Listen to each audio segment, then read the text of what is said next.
Welcome to the Parsha Perspective.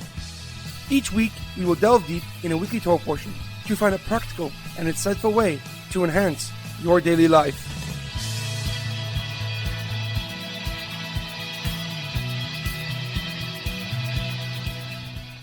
Thank you for tuning in. My name is Rabbi Shalom Yemini, and each week we will look into the weekly Torah portion to find practical and insightful ways to enhance your daily life. This week's Parsha Perspective is in honor of the Refuah Shlema, the complete and speedy recovery of HaRav Amitai ben Shoshanna, Leah Mintche bas Gittel, and Shaul ben Berta.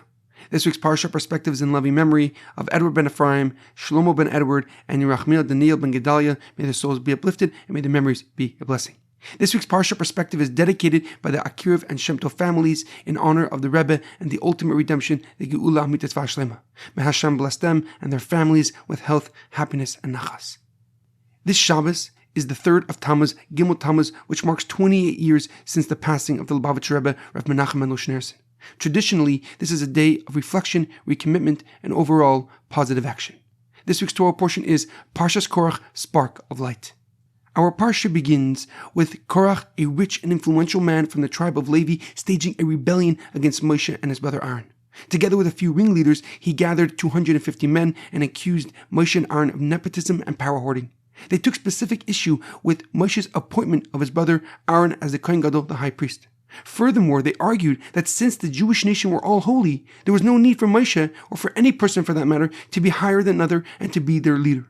In response, Moshe proposed that they participate in a test the next day, and this would determine who indeed was chosen to be the high priest and the leader. Everyone would bring an incense offering, a keteris offering in the Mishkan, and God would make his choice known. But Hashem was immensely angered by the nation's association with Korach and wished to destroy them. But Moshe and Aaron prayed on the Jewish people's behalf, and the decree was averted. Instead, Hashem made the earth open up and swallow Korach and the rest of the rebels. However, a question comes to mind.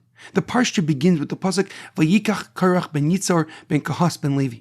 And now Korach, the son of Yitzhar, the son of Kahas, the son of Levi, took himself. But many translate the word Vayikach, and he betook himself. Korach betook himself, because it's not clear what is the Torah referring to.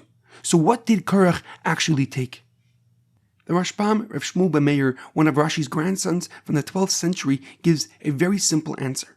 He writes that the Torah alludes to the fact that it was Korach who took the initiative and began this mutiny against Moshe and Aaron.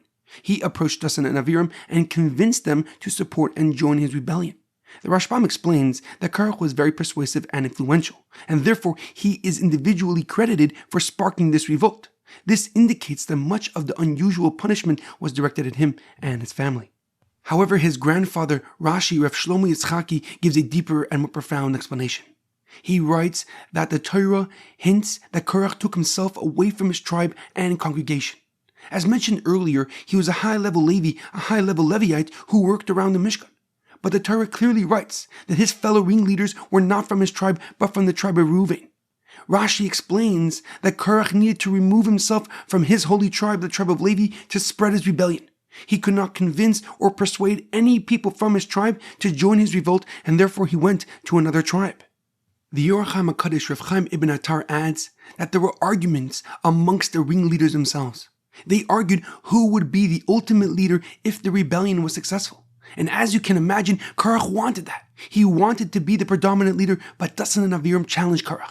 And they said that since they were from the tribe of Reuven, the firstborn tribe, they also had leadership qualities.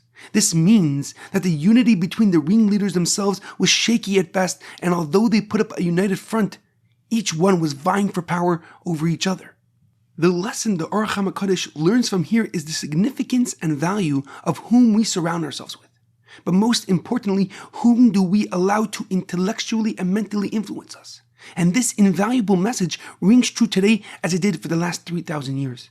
The Lubavitcher Rebbe, Rabbi Menachem M Schneerson, consistently stressed the importance of surrounding ourselves with people who have similar values, because they will motivate us to discover and develop our connection with God and expand our horizons to see and to experience God's oneness and God's unlimitedness. But most importantly, they challenge us to search for light within ourselves and share that light and share that unity and that oneness and that peace of God within you to the entire world. In honor of Gimel Tammuz, take a moment to reflect and recognize the unique perspective that God has bestowed upon you and share that light with your family, with your friends, and hopefully the world. I will end off with a quote of the Lubavitcher Rebbe. If you see what needs to be repaired, then you have found a piece of the world that God has left for you to complete. Have a meaningful Shabbos and a great weekend.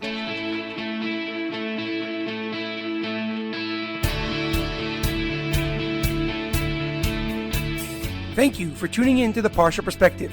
Check out our website, theparshaperspective.com. Send thoughts and comments to theparshaperspective@gmail.com. Till next time, thanks for listening.